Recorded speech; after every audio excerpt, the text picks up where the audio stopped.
Իմ լռությունը որակեցին իբրև համաձայնության նշան։ Նրանք, ովքեր օրեր շարունակ կարդում էին Անիի խոսքերը, տեսնում էին իմ անպատասխան կեցվածքը եւ եզրակացրին, որ ես ընդունում եմ մեղքս։ Շատերը համարեցին, որ եթե չեմ խոսում, ուրեմն մեղավոր եմ։ Նրանց համար լռությունս դարձավ դատավճիռ, ապացույց, որ ես այն մարդն եմ, ում նկարագրել է Անին, բռնակալ, սպառնացող, վիրավորող։ Ես չէի ուզի անդրադառնալ այս թեմային։ Իմ սրտում կար մի անկյուն, որտեղ ես դեռ հավատում էի, որ կարող եմ պահպանել մեր ընտանիքի անցյալը, առանց այն բացելու աշխարհի աչքերի առջև։ Ես երազում էի, որ այդ ամենը կմնա մեր մեջ, ես, Անին, մեր երեխան, եւ մեր կյանքի այն պահերը, որոնք ժամանակին գեղեցիկ էին։ Բայց տեսնելով, թե ինչ է կատարվում, ես հասկանում եմ, որ այլևս ընտրություն չունեմ։ Հանրության ճնշումը, սոցիալական ցանցերի աղմուկը, հայհոյանքներն ու անեծքները ստիպում են ինձ խոսել։ Ես ստիպված եմ բացել փակագծեր, որոնք մինչ այս պահը փակ էին։ Այդ փակագծերում թաքնված էին ոչ միայն իմ, այլև մեր ընդհանուր կյանքի այն կողմերը, որոնք ես նախընտրում էի թողնել անցյալում։ Ստիպված եմ բացել գաղտնիքներ, որոնք գտնվում էին Պանդորայի արքխում, խնամքով կնքված, որպեսզի չխանգարեն ոչ իմ, ոչ Անիի, եւ առավել եւս մեր երեխայի ապագային։ Կրկնում եմ, ես չէի ուզում։ Ես չէի ցանկանում, որ մեր ընտանեկան խոհանոցը, մեր վեճերը, մեր սխալներն ու մեր պայքարը դառնան հանդության սեփականությունը։ Ես հույս ունեի, որ կարող եմ լռել եւ թույլ տալ օրենքին խոսելու իմ փոխարեն։ Բայց դուք, ձեր անհամբերությամբ, ձեր դատողություններով, ձեր բառերով, որոնք ավելի շատ նման են քարերի, քան խոսքերի, ստիպեցիք ինձ։ Ու հիմա, երբ ես խոսում եմ, ես խնդրում եմ ձեզ, լսեք։ Լսեք առանց նախապես դատելու, լսեք առանց ինձ կախաղն բարձրացնելու։ Լսեք, որովհետև ճշմարտությունը, որն այսօր կբացվի, կարող է փոխել ձեր պատկերացումները։ Ես պատրաստ եմ կանգնել ձեր առջև, ոչ որպես հերոս, ոչ որպես չարագործ, այլ որպես մարդ։ Ես պատրաստ եմ բացել Պանդորայի արկղը, բայց դուք եք պատրաստ եղեք ընդունելու այն, ինչ կլինի ներսում, որովհետև այդ ճշմարտությունը կարող է լինել ավելի բարդ, քան դուք պատկերացնում եք։ Հայրենակիցներ, ընկերներ, անծանոթներ եւ դուք, ովքեր այսօր իմ անունը կրում եք ձեր խոսքերում։ Ես կանգնած եմ ձեր առջև ոչ որպես այն կերպարը, որին դուք տեսել եք բեմերում, այլ որպես մարդ, ով անցել է ճանապարհներ լի սիրով, ցավով եւ սխալներով։ Ես գրում եմ ձեզ խնդրելու մի բան, որն այսօր կարծես խեղդվում է սոցիալական ցանցերի աղմուկի մեջ, համբերություն եւ անաչառություն։ Ես ձեզանից վիրավորված չեմ։ Դուք գրում եք, դատում եք, անիծում եք, բայց ես չեմ կարող ձեզ մեղադրել, որովհետև դուք չգիտեք այն իրականությունը, որն ապրել եմ ես։ Դուք տեսնում եք միայն այն, ինչ ձեզ ցույց են տվել, եւ ես հասկանում եմ, որ այդ պատկերը կարող է վրդովեցնել։ Եկեք մի պահ հետ նայենք,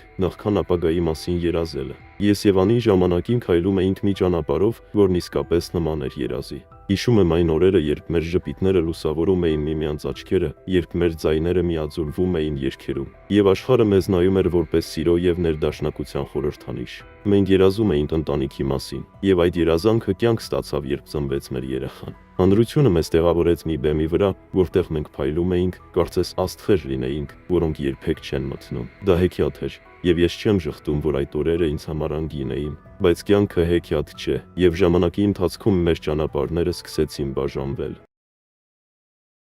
Ես սուրբ չեմ, ես մարդ եմ, ով սխալական է ինչպես բոլորը։ Ամեն ընտանիքում էլ լինում են անախորժություններ, վեճեր, թյուրըմտ ծնումներ։ Մեր ընտանիքը բացառություն չէր։ Եղան օրեր, երբ մենք չէինք կարողանում լսել միմյանց, օրեր, երբ բառերը վերածվում էին պատերի, որոնք բաժանում էին մեզ։ Ես չեմ ասում, որ ամեն ինչ կատարյալ էր։ Ես ասում եմ, որ դա մեր կյանքն էր, իր լավով եւ վատով։ Անին խոսել է, եւ նրա ձայնը արձագանքել է ամենուր։ Նա խոսել է իր ցավի մասին, իր վախերի մասին եւ մեղադրել է ինձ բռնակալ լինելու մեջ։ Ես կարդացել եմ նրա խոսքերը։ Իմ ճանապարհը լի էր վախերով ու պայքարով։ Իմ ամեն օրը սկսվում էր տագնապով։ Այսօր նա չար կլինի թե բարի, նորից կվիրավորի, կհարվածի թե կսպառնա։ Այդ խոսքերը ծանր են ընկնում իմ սրտին, եւ ես չեմ կարող չմտածել այն մասին, թե ինչ են ազգացել։ Բայց ես նեղացած չեմ Անիից։ Նա խոսել է այնպես, ինչպես տեսել է իր ճշմարտությունը, եւ ես հարգում եմ նրա խիզախությունը։ Ես չեմ այստեղ հերքելու նրա ամեն մի բառ։ Ես այստեղ եմ ասելու, որ յուրաքանչյուր պատմություն ունի իր խորությունը։ Իմ լռությունը մինչ այսօր մեղավորության նշան չէր։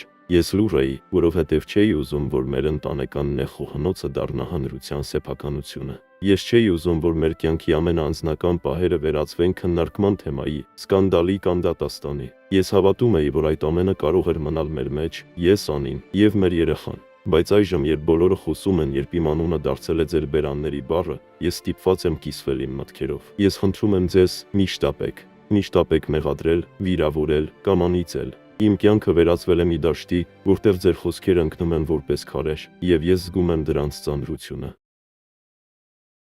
Իմ սիրտը, որն այսօր կախված է ստենտերի վրա, դեռ բաբախում է, բայց այն հոգնել է այս ամենից։ Ես կանգնած եմ Երևանի փողոցներում, որտեղ օդը լի է մեր ընդհանուր անցյալով։ Ես շնչում եմ այդ օդը եւ մտածում, թե ինչ կարող էր լինել այլ կերպ։ Ես երազում եմ մի ապագայի մասին, որտեղ մենք կարող ենք բարձրանալ այս ամենից վեր։ Պատկերացրեք մի աշխարհ, բուաստվեր, որոնք մենք ժամանակին էինք, այժմ մթնում են, բայց դեռ կարող են լույս տալ։ Ես չեմ խնդրում ձեզ դատել իմ անցյալը, ես խնդրում եմ ձեզ սպասել իմ ներկային։ Դատավարությունն ընթանում է Միացյալ Նահանգներում, եւ ես ընդունում եմ օրենքի ձայնը։ Դատավորն ինձ թույլ է տվել տեսնել երեխայիս, եւ այդ պահերը իմ կյանքի ամենաթանկ գանձերն են։ Ես գրկում եմ նրան եւ հասկանում, որ նա արժանի է ծնողների, ովքեր կարող են խաղաղություն գտնել։ Դատավորն ինձ թույլ է տվել գալ Հայաստան, եւ ես այստեղ եմ, ապրելու, աշխատելու եւ փորձելու վերականգնել այն, ինչ կորցրել եմ։ Եթե ես այն չարագործը լինեի, որի մասին խոսում են, ինչպես կարող էի ազատ քայլել այսօր։ Ես չեմ խնդրում ձեր կարեկցանքը, ես խնդրում եմ ձեր լռություն,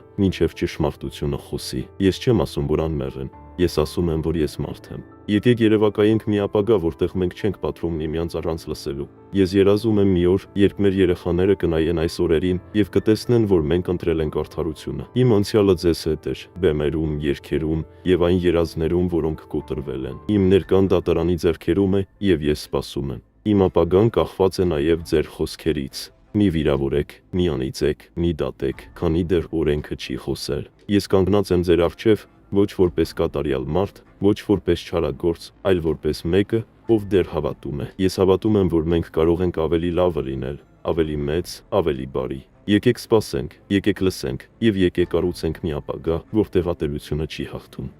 Ժողովուրդ, անմեղության կանխավարկածի մասին լսել եք։ Հարցս ուղղում եմ բոլոր այն մարդկանց, ովքեր հարյուրավոր, հազարավոր կոմենտներ են գրում ու դատապարտում են Անդրեին եւ պահանջում են, որպեսզի Անդրեին բարձրացնեն կախաղան, քառատեն, մասնատեն եւ անեծկախառը, հայախառը մեկնաբանություններ են գրում ամենատարբեր Facebook-յան եւ Instagram-յան հարթակներում։ Դատավարությունը տեղի է ունենում Միացյալ Նահանգներում, այստեղ կողմնապահության մասին որևէ խոսք լինել չի կարող, չէ՞։ Ասեմ ավելին, դատավորի թույլտվությամբ Անդրեն հանդիպում է երեխայի հետ, բարբերաբար։ Նույն դատավորի թույլտվությամբ Անդրեն լքել է երկիրը եւ գտնվում է այսօր Երևանում, որպեսզի մասնակցի Շանթի նախագծին։ Եթե Անդրեն լիներ հատկապես վտանգավոր հանցագործ, հաստատ Միացյալ Նահանգներում դատավորը թույլ չէր տա նրան, որպեսզի նա լքեր երկիրը։ Սպասենք դատանի վճռին, որից հետո նոր անենք հետևություններ։ Ելի եմ կրկնում, Միացյալ Նահանգներում են դատում եւ դատավարությունը այստեղ է, իսկ այստեղ հանրային մարդկանց նկատմամբ շատ ավելի խիստ է գտնվում դատարանը, քան սովորական հասարակ մահկանացիների։ Սպասենք հետո նոր ակտիվանանք, ելի եմ ասում, մարդը ունի սրտի խնդիրներ, մարդու սրտի հետ կապված գործողությունները արված եւ ունի մի քանի ստենտ նկատելով Անդրեն, եթե հասցնենք ինֆարկտի եւ մարդը